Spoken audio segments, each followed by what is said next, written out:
Bonjour et bienvenue dans le podcast Au cœur du sens, le podcast où je te partage toutes mes découvertes sur le sens de la vie, fruit de plus de 40 ans de questionnement. Je suis Audrey, coach professionnel certifié, et j'accompagne les adolescents et les adultes dans la connaissance de soi grâce à des audios d'auto-coaching et des séances de coaching individuel. Et pour aujourd'hui, je te propose un épisode 19 un peu particulier en cette période de vacances pour partager avec toi tout ce que j'ai pu apprendre sur le thème du décalage horaire et les astuces que j'ai trouvées pour réussir à le gérer. Pour le coup, cet épisode, c'était à la base un besoin personnel parce que je suis partie aux États-Unis et tout le monde me bassinait avec le décalage horaire et le fait que tu vas être complètement décalé, tu vas être explosé de fatigue au retour. Et si tu écoutes le podcast depuis le début, tu sais que moi je déteste les croyances toutes faites et j'aime comprendre comment ça marche. Du coup, dans cet épisode, je vais te donner le procédé du décalage horaire, les effets que ça a sur nous et surtout, je vais te donner les astuces que j'ai utilisées et qui m'ont permis de déglinguer toutes les croyances. Je crois que c'est mon petit côté rebelle. Tu sais, du genre ah ouais, je vais être fatiguée ? Ah ben non. Donc, commençons par les explications. Le décalage horaire, ou jet lag en anglais, est un trouble temporaire du sommeil qui survient lorsque tu traverses plusieurs fuseaux horaires en peu de temps. Ton horloge biologique qui suit un cycle de 24 heures appelé rythme circadien se retrouve désynchronisé par rapport à l'heure locale de ta destination, ton corps a du mal à s'ajuster rapidement au nouvel horaire et c'est là que les problèmes commencent. Ce déséquilibre s'explique en partie par la chimie de ton corps. Ton rythme circadien est régulé par une partie de ton cerveau appelée le noyau suprachiasmatique, alors NSC pour plus simplicité. Ce noyau est situé dans l'hypothalamus et le NSC reçoit des signaux de lumière via les yeux et utilise cette information pour ajuster la production de mélatonine, une hormone produite par la glande pinéale. La mélatonine, elle est d'ailleurs souvent appelée l'hormone du sommeil parce qu'elle joue un rôle clé dans l'induction du sommeil. Quand tu voyages à travers plusieurs fuseaux horaires, l'exposition à la lumière change drastiquement. Imagine en fait, tu pars de New York à 18h et tu arrives à Paris à 6h du matin. Mais ton corps, lui, il pense qu'il est encore minuit. Ton NSC continue de fonctionner selon l'horaire de New York et ta glande pinéale pourrait produire de la mélatonine à des moments inappropriés par rapport à l'heure locale de Paris. C'est cette désynchronisation de la production de mélatonine qui cause la fatigue, l'insomnie, les maux de tête et d'autres désagréments que je vais un peu approfondir après. En plus, d'autres hormones comme le cortisol, qui influencent ton niveau d'énergie et ta vigilance, sont également affectées par le décalage horaire. En traversant les plusieurs fuseaux horaires, la production de cortisol peut devenir erratique, contribuant à la sensation de brouillard cérébral et de fatigue extrême. Il faut savoir que le corps humain aime la régularité. Il est habitué à des cycles constants de lumière et d'obscurité qui synchronisent ton horloge biologique avec l'environnement. Les perturbations causées par le décalage horaire mettent ton corps dans une situation où il doit réapprendre à ajuster des cycles hormonaux et ses habitudes de sommeil à un nouvel horaire.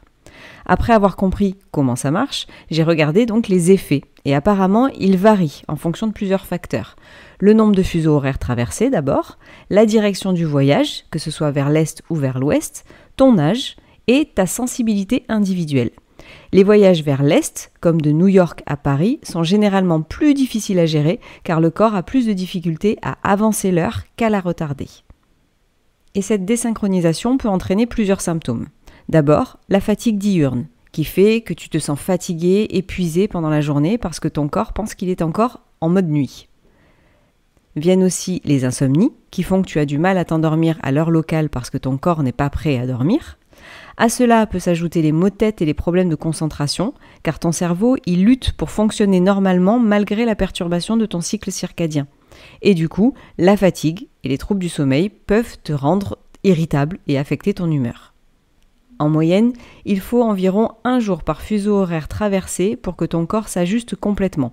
Par exemple, si tu traverses 6 fuseaux horaires, il pourrait te falloir jusqu'à 6 jours pour te sentir entièrement ajusté à l'heure locale. Et pour les voyages vers l'Est, comme je te le disais tout à l'heure, les recherches elles indiquent que c'est plus difficile à gérer.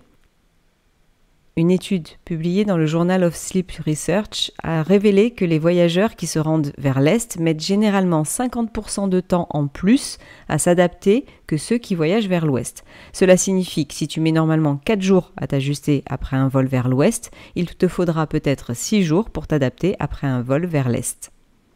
L'âge joue également un rôle. Les jeunes adultes s'adaptent souvent plus rapidement au décalage horaire que les personnes âgées.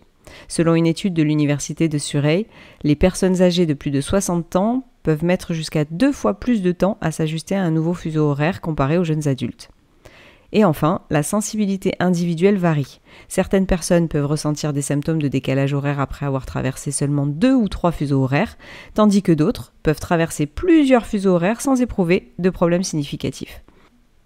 Du coup, mes recherches m'ont laissé la porte ouverte pour dire que non, le jet lag ne m'a pas affecté. Et j'ai cherché les astuces pour dégommer les croyances et surmonter le décalage horaire comme une pro. Voici quelques astuces qui m'ont vraiment aidé. Tout d'abord, cela m'a demandé de la préparation avant le départ. Quelques jours avant ton voyage, si tu vas vers l'est, essaie de te coucher et de te lever 1 heure plus tôt chaque jour. Si tu vas vers l'ouest, fais l'inverse. Ensuite, la lumière du jour est un puissant synchroniseur de ton rythme circadien. Du coup, avant de partir, il faut passer du temps à l'extérieur pour préparer ton corps au nouvel horaire.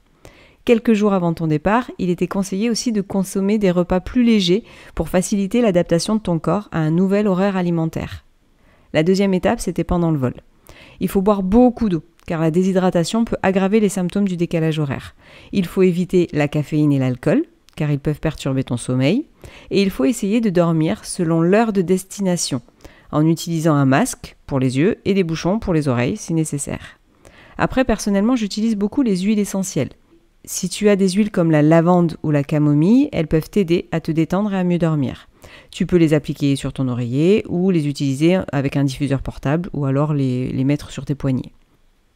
Et comme j'aime aussi beaucoup les plantes, tu peux prendre une tisane relaxante à base de camomille ou de valériane qui peuvent t'aider à te relaxer et à favoriser le sommeil. Enfin, c'était à destination, il est conseillé de s'exposer à la lumière naturelle car elle aide à réinitialiser ton horloge biologique. Tu dois aussi t'adapter immédiatement à l'heure locale en essayant de te coucher et de te lever selon l'heure de ta destination, même si c'est difficile au début. Il est conseillé de manger des repas riches en protéines le matin. Cela en fait peut aider à te sentir plus alerte et à ajuster ton rythme circadien. Ton corps mettra quelques jours à s'adapter complètement. Il faut aussi que tu sois indulgent du coup. Et pour la partie huile essentielle, tu peux utiliser la menthe poivrée ou le citron pour te revitaliser et combattre la fatigue de la journée. Tu peux également continuer les tisanes avant de dormir. Et dans mes recherches, j'ai également trouvé qu'il existe plusieurs applications et outils technologiques pour t'aider à gérer le décalage horaire. Je vais te les citer, mais personnellement, je n'ai pas testé. Tu as des applications comme Time Shifter et Jetlag Rooster, qui, en fait, elles proposent des plans personnalisés basés sur tes horaires de vol et tes habitudes de sommeil. Elles te donnent des conseils sur l'exposition à la lumière. Elles conseillent aussi les siestes, apparemment, et les suppléments, comme la mélatonine, pour t'aider à t'ajuster plus rapidement. J'avais regardé personnellement pour une supplémentation de la mélatonine. Alors, il est généralement recommandé de la prendre environ 30 minutes à 1 heure avant l'heure à laquelle tu souhaites dormir. Les dosages courants varient entre 0,5 mg et 5 mg. Et il est conseillé de commencer par une faible dose pour voir comment ton corps réagit. Des études ont montré que la mélatonine peut aider à réduire le temps d'endormissement et à améliorer la qualité du sommeil. La mélatonine est généralement considérée comme sûre pour un usage à court terme. Par contre, toujours préférable de consulter un professionnel de la santé avant de commencer toute supplémentation, surtout si tu prends d'autres médicaments ou que tu as des problèmes de santé. Et personnellement, j'ai pas choisi de supplémentation, j'ai regardé du côté naturel. Donc j'ai trouvé dans les fruits, il y a les cerises acidulées qui sont particulièrement riches en mélatonine et boire du jus de cerise acidulée peut augmenter le niveau de mélatonine et améliorer la qualité du sommeil du coup. Il y a aussi les bananes qui contiennent non seulement de la mélatonine mais aussi du magnésium et du potassium et qui favorisent la relaxation musculaire. Ensuite, j'ai cherché dans tout ce qui était céréales, noix et tout. Et les noix sont une bonne source de mélatonine. Les graines de tournesol et les graines de lin contiennent également de la mélatonine. Elles peuvent être, tu sais, le tournesol et les graines de lin, moi je les mets dans les salades ou dans les smoothies. Il y a le riz. Certaines variétés de riz comme le riz jasmin ont des niveaux de mélatonine plus élevés. L'avoine est une excellente source de mélatonine. Et du côté des légumes, les tomates sont une source naturelle de mélatonine. Le brocoli aussi. Et dans les légumineuses, j'ai trouvé les lentilles et les pois chiches, qui sont riches en mélatonine et en protéines. Après, dans les herbes et les épices, tu as le gingembre et la cardamone, qui contiennent de la mélatonine, la sauge, qu'on peut utiliser en tisane, qui est connue pour les propriétés relaxantes, et qui contient également de la mélatonine. Et j'ai quand même fait des recherches pour les produits animaux, même si personnellement je n'en mange pas. Tu as les poissons gras, comme le saumon et le thon, qui contiennent de la mélatonine et des acides gras oméga 3, qui sont bénéfiques en fait pour la santé du cerveau déjà, et pour tout le reste. Les œufs, qui sont une bonne source de mélatonine et de protéines. Et après, tu peux aussi consommer des éléments riches en tryptophane. Le tryptophane, c'est un acide aminé qui est précurseur de la sérotonine, qui est ensuite converti en mélatonine. Et en fait, ce tryptophane, tu vas pouvoir le trouver dans la dinde, les œufs, le fromage et les noix. Voilà, pour tout ce que j'ai pu trouver, pour me permettre moi personnellement d'être au taquet pendant tout mon séjour et même mon retour. Donc j'espère que toi de ton côté tu passes un bel été et que tu auras l'occasion de tester tout cela par toi-même. En attendant, je te souhaite une bonne journée ou une bonne soirée et je te dis à la semaine prochaine pour un nouvel épisode.